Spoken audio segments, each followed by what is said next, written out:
غټه فلاحي اداره ده چې په هر مشکل کې د دې قوم سره ولاړ دي. که هغه زلزله راغلې ده نو الخدمت فاونډیشن ورکرز او رضاکار د ټولو نه مخکې رسېدلي دي.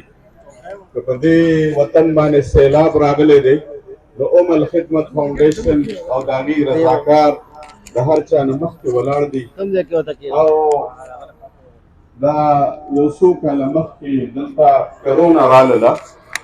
د کرونا په وبا کې چې چېرته به لاک ډاون وشو د الخدمت فاونډیشن دا رضاکار دا به هغه ځای ته ورسېدل، هغه کورونو ته به یې خوراک هم رسو، د څښلو اوبه به یې هم رسولې او د هغې د میډیکل او نور مختلف طریقو سره یې د هغې مدد کو.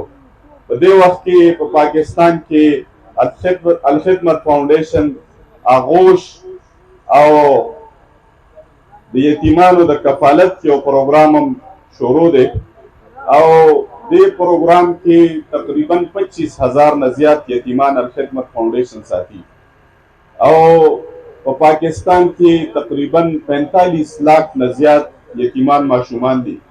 الخدمت فاونډیشن د خپل استطاعت او د خپل وسایلو مطابق چونکه الخدمت فاونډیشن سره خپل وسایل نشته د خلکو په ډونیشنز باندې دا کار کوي.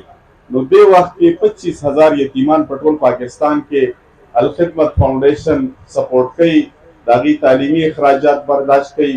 چې کوم آغوش سیستم دی په هغې کې رهایشي طلبا پاتې کېږي او الحمدلله په دې وخت کې که زه تاسو ته ووایم چې دا یتیمان ماشومان چې د کفالت نه محروم دي او د هغې د والدینو د خپلې سایې نه محروم دي، د دې ماشومانو بهترین تربیت د الخدمت فاونډیشن کوي او د الخدمت فاونډیشن په شا باندې په دې وخت کې د پاکستان د ټولو نه منظم خلک جماعت اسلامي پاکستان ولاړ دي.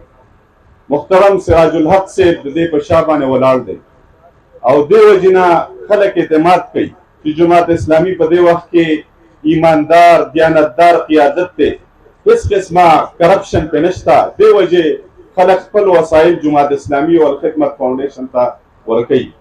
زما په دې باندې فخر کوو د الله تعالی چې دې وخت کې د جماعت اسلامي قیادت په هیڅ قسمه کرپشن په کیسز کې نشته، نه په پاناما کې د جماعت اسلامي نوم شته، نه په پنډورا بکس کې شته، نه په توشخانه کیسز کې شته، نه په نورو کیسونو کې.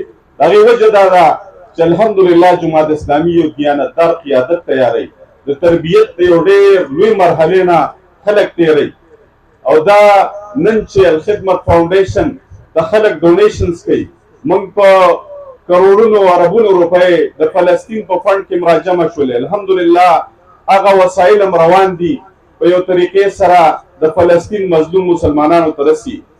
دې نه علاوه په شام باندې چې کله بمباري وشوله نو خلکو خپل وسایل الخدمت فاونډیشن ته ورکړه او د ترکي په بارډر باندې د هغې لپاره کیمپونه جوړ کړه. دا دې وجې نه زه د پاکستان د عوامو ته هم دا وایم او تاسو ټولو ته هم دا وایم چې دې ځل د جماعت اسلامي سره مرسته وکړئ. انشاءالله دا هغه دیانتدار خلک دی چې دا پاکستان په یو صحیح لاره باندې روان کړي. دې وخت کې زه تاسو ته ووایم چې په دې پاکستان کې د وسایلو کمی نشته.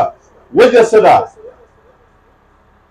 زمونږ دلته غربت دی، دلته زمونږ 3 کروڑ ماشومان د تعلیمي ادارو نه بهر دي.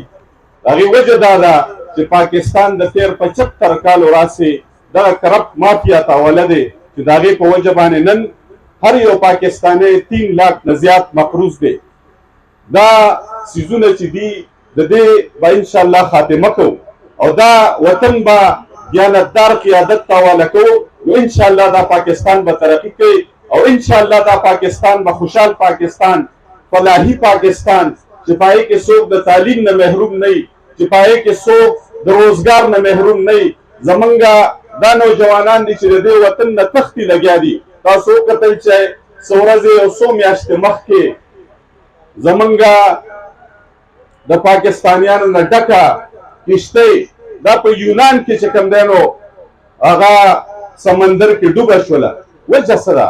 وجه دا ده چې مونږه دا وطن داسې خلکو ته حواله کړی دی چې هغه صرف د لوټ مار دپاره دلته راځي، د هغوی جاګیرونه بهر دي، د هغوی کاروبارونه بهر دي، د هغوی بچي بهر دي، صرف د حکمرانۍ دپاره دې وطن ته راځي.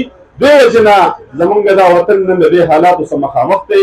انشاءالله دا پاکستان به خوشحاله پاکستان جوړو، روښانه پاکستان به جوړو او انشاءالله د جماعت اسلامي سره به مرسته کوو. واخر دعوانا الحمدلله.